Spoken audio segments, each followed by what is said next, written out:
کچھ ایسی اپلیکیشن آ گئی قرضہ دے رہے تھے، لیکن تب بلیک میل کر رہے تھے، 50,000 30,000 کا قرضہ دے رہے تھے. اتنا بلیک میل کرتے ہیں، وہ سود بھی لیتے ہیں. ایک تو وہ گناہ ہے سب سے بڑا، سود پہ ہرگز قرضہ نہ لیں. ایک تو وہ گناہ بھی ہے، اور دوسرا وہ دھوکہ ہوتا ہے، فراڈ ہوتا ہے آپ کو بلیک میل کرنے کا. اس کے بعد آپ بلیک میل ہوتے رہتے ہیں، پھر وہ قسطوں کی مد میں وہ آپ کو قرضہ دیتے ہیں.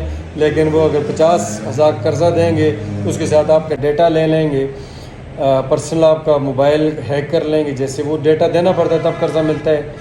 کسی کو اپنا ڈیٹا نہ دیں. ایسے قرضوں سے ہوشیار رہیں، ایسے نصر بازوں سے ہوشیار رہیں، اور تمام حکام اس بات کو یقینی بنائیں. اسپیشلی یہ وہ رکھی اس کے لیے سرکار نے، حکومت نے، انہیں تنخواہ اس بات کی ملتی ہے کہ وہ ایسے نصر بازوں کو پکڑیں اور شہریوں کو سہولت دیں. جب کہ ایسا ہرگز نہیں ہے.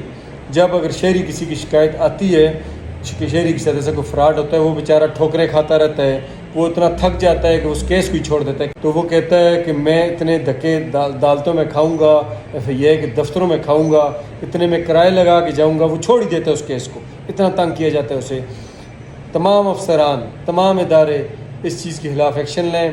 یہ ملک ہے، ثابت کریں آپ. یہ ادھر جنگل کا قانون نہیں ہے، آپ کو ثابت کرنا پڑے گا، تب شہریوں کو یقین آئے گا. شہری عدم اعتماد کا شکار ہیں، ان لوگوں کو سہولت دینا آپ کا فرض ہے.